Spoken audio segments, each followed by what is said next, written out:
নমস্কার, সকলকে জানাই স্বাগত আমার চ্যানেলে। আজকে আবারও একটি নতুন ভিডিও নিয়ে চলে এসেছি। আজকে ভিডিওতে আমি দেখাবো ক্লে দিয়ে গলার হার কী করে বানাবেন। তার জন্য 2 রকমের ক্লেকে ভালো করে মিশিয়ে নিতে হবে। তারপর পাউডার দিয়ে এটা রোলার দিয়ে ভালো করে এটাকে বেলে নিতে হবে। বেলার পরে আপনি যে শেপের লকেটটা বানাবেন সেই শেপটা কেটে নেবেন। তারপর একটু মোটা পিন নিয়ে লকেটে দুটো ছিদ্র করে নিতে হবে।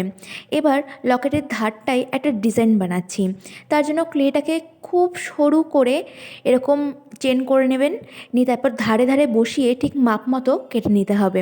নিয়ে তারপরে যেখানে জয়েনের মুখগুলো আছে সেই মুখগুলোতে একটু আলতো হাতে ভালো করে মিশিয়ে দিতে হবে যাতে দেখা না যায়। আর তারপরে এরকম ছুরি দিয়েই একটা কাটা কাটা ডিজাইন করে নিয়েছি যাতে ধারগুলো আরেকটু বেশি ভালো লাগছে।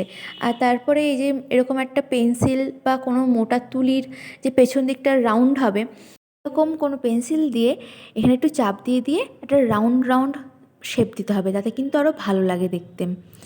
আর এবার বানানো হচ্ছে পলাশ ফুলটা। পলাশ ফুলের যে মেন পাপড়িটা হয় সেটা। তার জন্য একটা ডিম্বাকৃতির শেপ করে নিয়েছিলাম। নিয়ে তারপর 2 সাইডে একটু টেনে টেনে এরকম টাইপের ডিজাইনটা দিচ্ছি, যেটা একটা পাপড়ির ডিজাইন হয়। পলাশ ফুলের পাপড়িটা যেরকম হয় সেই ডিজাইনটা দেওয়ার চেষ্টা করলাম।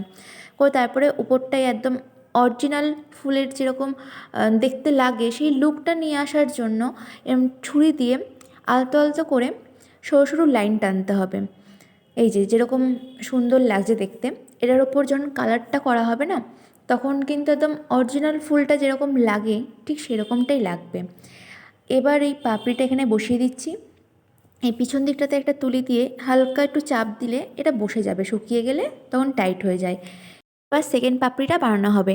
তার জন্য কিছুটা অংশ ক্লে নিয়ে বেলে নিয়ে তারপর এই যে কিউপিকটা দিয়ে একটা পাপড়ির যেরকম খোদল ওভাল একটা লুক হয় সেটা দেওয়ার চেষ্টা করলাম। আর তারপরে একটা সাইড একটু ছুচালো মতো যেটা পাপড়ির নিচের অংশতে জয়েন্ট হয়ে থাকবে সেটা দিলাম। দিয়ে তারপরে এই যে যেরকম পাপড়ির শেপ হয় ঠিক সেরকম আলতো করে বেঁকিয়ে সেট করে দিচ্ছি। আর এটা এখন বিন্ত বানানো হচ্ছে। এই বিন্তর জন্য 3টে এরকম কাটা কাটা ডিজাইনটা বানিয়ে নিলাম। নিয়ে এবার এটা সেম ওই প্রেশার দিয়েই চাপ দিয়ে বসিয়ে দেবো। আর এটা সেট করা হয়ে যাওয়ার পরে যেই অংশটুকুনি খালি রাখবো বিন্তের জন্য সেইটুকুনি রেখে বাকি অংশটা কেটে বাদ দিয়ে দেবো। এইভাবেই আমার এই ফুলটা কমপ্লিট করা হয়েছে। আর এই সেমভাবে আরেকটা ফুলও এখানে আমি সেট করে নিয়েছি। নিয়ে এবারটার নিচের অংশে আমি কিছু ঝুলি বানাবো, যার জন্য একটা ক্লের অংশ ওখানে অ্যাড করেছি এক্সট্রা। আর তাতেও সেম ছিদ্র করে নিয়েছি। আর এই ঝুলিগুলো লাগানোর চেষ্টা করব। লকেটের নিচের অংশে ওইগুলো যদি ঠিকঠাক করে লাগানো না যায় তাহলে সেক্ষেত্রে আমি এই অপশানগুলো রেখেছি। আর লকেটটা ভালো করে শুকিয়ে নেব, তারপরে রং শুরু করব। আমার এখানে রং লেগেছে সাদা, এই হলুদ রংটা, কমলা, কালো, নেভি ব্লু কালার, আকাশি কালারটা, আর এখানে নিয়েছি মেটাল যে রূপালি কালার সেটা, আর একটা লেমন ইয়েলো, আর ব্রাশ লেগেছে এইগুলো। এবার ফার্স্টে বেসিকে আমি সাদা রংটা চাপিয়ে দিচ্ছি ভালো করে। এই সাদা রংটা আমার একটু পাতলা হয়ে গেছিলো, তার জন্য আমি সেকেন্ডবারও আরেকবার সাদা রং দিয়েছি। সাদাটা দেওয়া হয়ে গেলে ভালো করে শুকিয়ে নিতে হবে ফার্স্টের বার, নিয়ে তারপরে আবার সেকেন্ডবার দিতে হবে। পুরো অংশেই সাদা রংটা দিতে হবে। এইভাবে পুরো সাদা রং শুকিয়ে যাওয়ার পরে অন্য রং অ্যাপ্লাই করতে হবে। আর এখানে আমি এই একসাথে পুঁথিগুলোকে রং করে নিচ্ছি। আমি পরে ভাবলাম যে না, এই পুঁথিগুলোই ওখানে দেবো, কারণ ওই পুঁথিগুলো অনেকটা বড় বড় ছিল, ওখানে সাইজে ধরতো না। আচ্ছা, এবার সাদা রং শুকিয়ে গিয়েছে, তারপর আমি কমলা কালারটা দিচ্ছি। একটা ফুলে এরকম একটু ডিপ কমলা কালার করেছি, আরেকটাতে একটু লেমন ইয়েলো দিয়ে হালকা কমলা কমলা কালারটা রাখার চেষ্টা করেছি।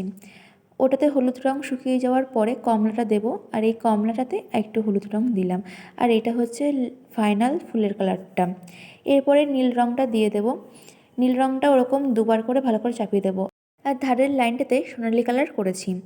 আচ্ছা, এই যে এই রিংগুলো, এইগুলো কিন্তু এই লকেটের উপরে যেখানে ছিদ্র করা হয়েছে ওখানে ঢুকিয়ে ভালো করে মুখটাকে টাইট করে চেপে দিতে হবে।